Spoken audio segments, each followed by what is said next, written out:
এই বৃদ্ধ মহিলাটি অনেক কষ্ট করে মজার মজার ডাম্পলিং তৈরি করে। আজও মহিলাটি তার স্বামীর জন্য সুস্বাদু ডাম্পলিং তৈরি করে। তারা দুজনে একসাথে নাস্তা করছিল।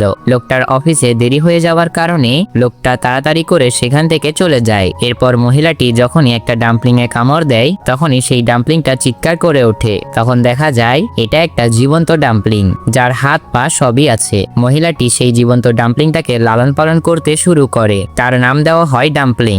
বাজারে গিয়ে মহিলাটি ডাম্পলিং এর পছন্দ মতো খাবার কিনে আনে।